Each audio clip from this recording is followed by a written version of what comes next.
So this video is getting a lot of interesting traction and responses. We've been hearing reports from viewers that they've been unsubscribed from channels that they've been previously subscribed to. What's up with that? We've heard these reports and we take those feedback so seriously. A lot of people, YouTubers in particular, are baffled by this video. This is uploaded and created by YouTube itself in response to this unaddressed controversy about being unsubscribed from popular YouTubers or people you're subscribed to, which has been going on for ages, that people have been left in the dark trying to figure out. And they put out a response that wasn't a response, and it's so like fabricated. They're like sitting on the couch and like, you know, presenting a non-answer. Honestly, I feel like YouTube, at least the people who run YouTube, don't quite know what YouTube really is. And that is a little disheartening, but at the same time, when you see a response like that, when the whole community gets on and dislikes something and sort of speaks, helps clarify what it is. And it's raw, it's unfiltered, and it's us. And that's sort of the point.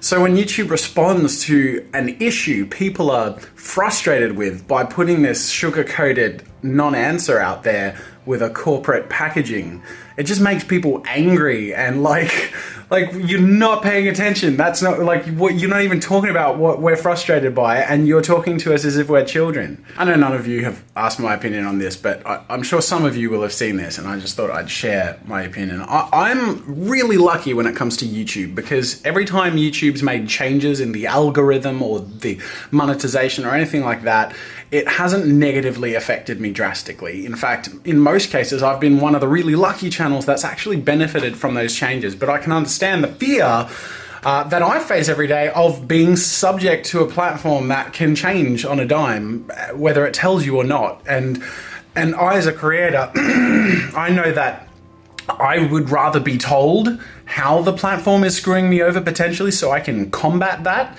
Because I know if I was one of the people who was unlucky and facing a real downturn and not being told why or what was happening, I would be freaking out.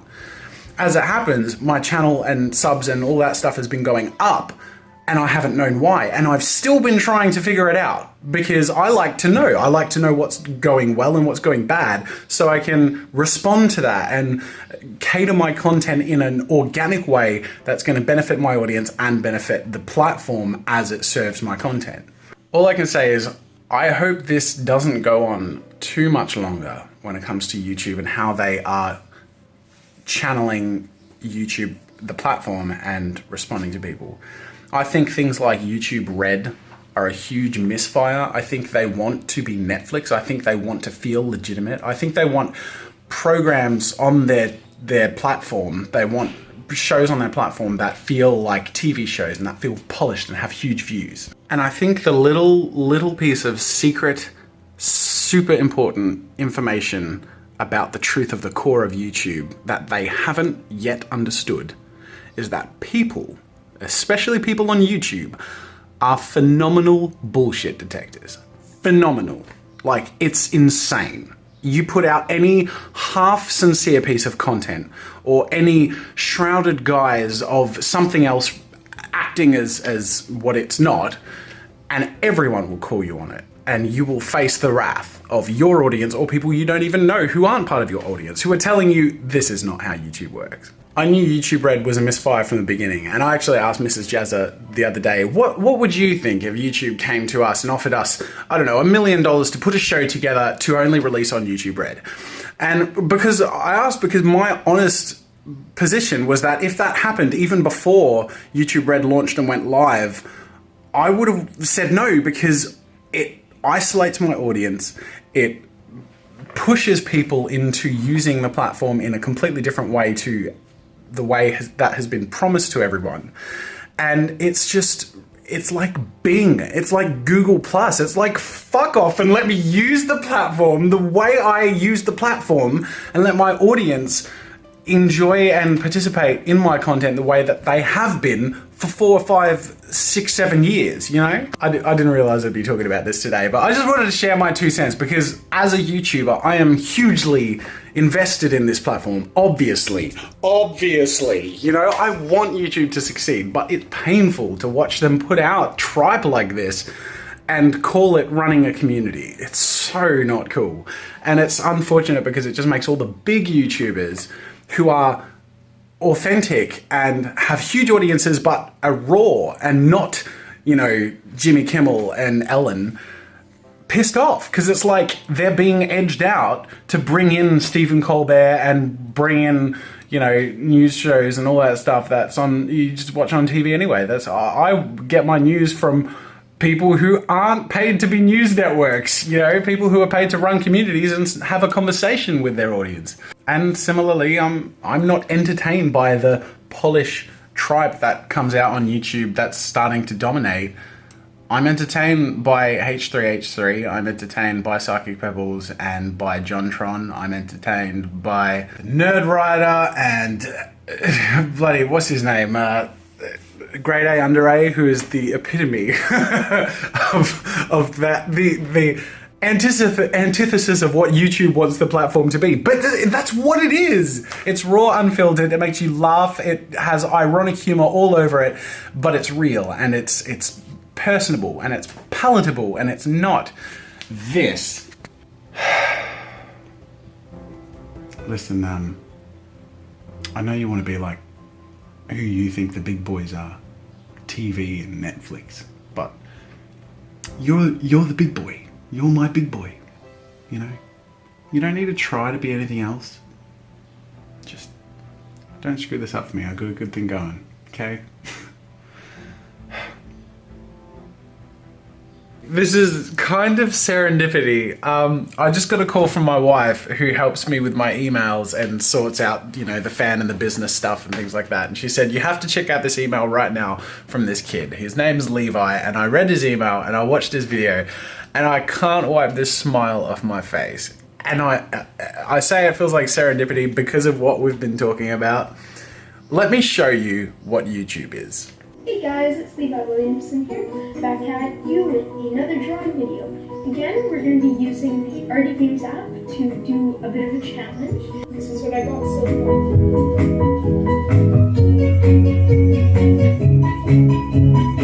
You can just hit that subscribe button. Up here will be Draw with Jazza's channel. He's my inspiration and the guy I bought the app from. And down here, I will post my previous video. Thanks for watching, guys. See you next time. Drop that like button. Bye. That, ladies and gentlemen, is what YouTube is. He wrote to me and he said since he was 7 he felt the pressure to create great art because his mother was a full-time artist and very talented, and he'd started to give up. But then when he found my channel on YouTube he felt inspired and in the last year has jumped into it and started his own channel and is following his creative passions. Alright, now let me take you back 4 years ago, over 4 years ago, before I had this Draw with Jazza funky setup here, to when I started. This is the first video I put up on the Draw with Jazza YouTube channel. And so the purpose of this channel is essentially to offer myself as a little bit of an artistic slut, which essentially I'll be able to try and offer some of the things that I've learned and some of the tools that I use. By no means does that mean that I think I'm any, you know, at the height of the industry at all. That's, you know, not what I think, but I at least know some things that I know have been useful to other people and that I find useful myself that I think someone out there will gain from. So essentially that's what the goal is. Sorry, wasn't planning on getting emotional. I started this channel with a webcam in my bedroom when I was nearly not able to pay my bills. I was that close. YouTube saved me. In the nick of time, just as my income fell out from under me by doing animation and game design, YouTube picked me up and it turned into this. And my goal, as you saw from the very beginning, was to give of myself openly and unfiltered and hopefully help and encourage people like Levi. And now Levi's doing the same thing. And Dominic did the same thing. And so many people, Scribblefix, Claymore, so many people have done the same thing. And it comes down to this. This is YouTube.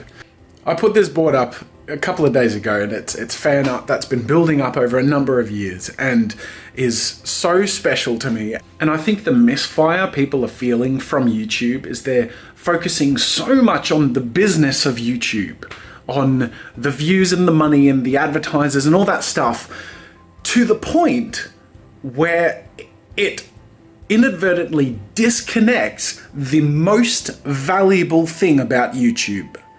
This is the most valuable thing about YouTube.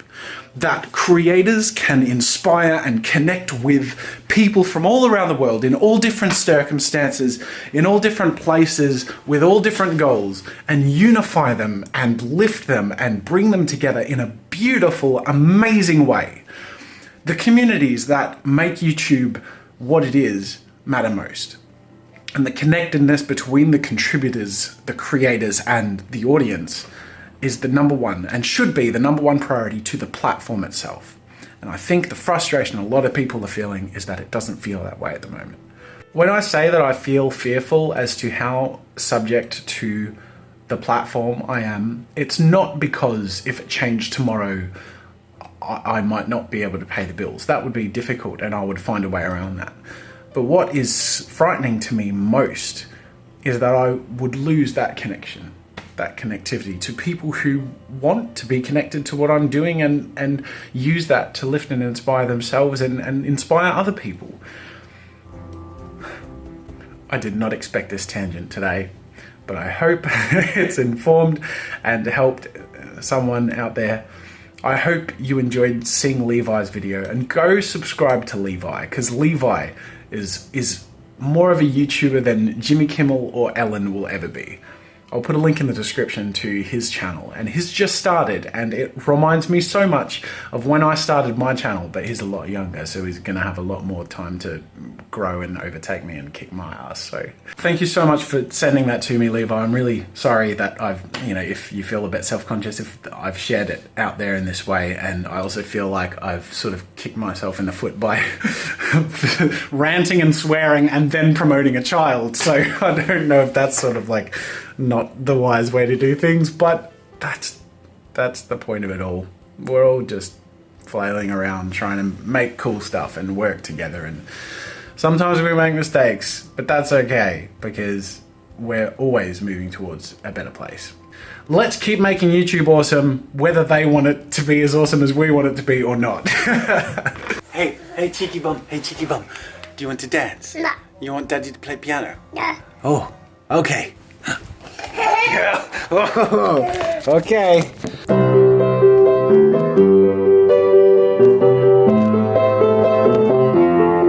you want to say hi to the vlog? You say hi? Hi. Are we better than Jimmy Kimmel? Yeah. Yeah. Are we better than Ellen? Yeah. Yeah. Are we better than BuzzFeed? Yeah. Yeah. It's just the way it is. So, work is over. There will be little bits here and there, but like for the most part, now we're on a holiday until like the new year, pretty much. Yeah. So I guess the last thing I'll say about that is that we will continue daily vlogs. We're going to vlog, but I'm not going to like focus on making great narratives or anything like that. We're going to be on holiday, and if there's more shown and if there's cool stuff, then that's good. But also if there's like, if one of the day's vlogs is a 20-second unedited clip of MJ running around in circles, there you go.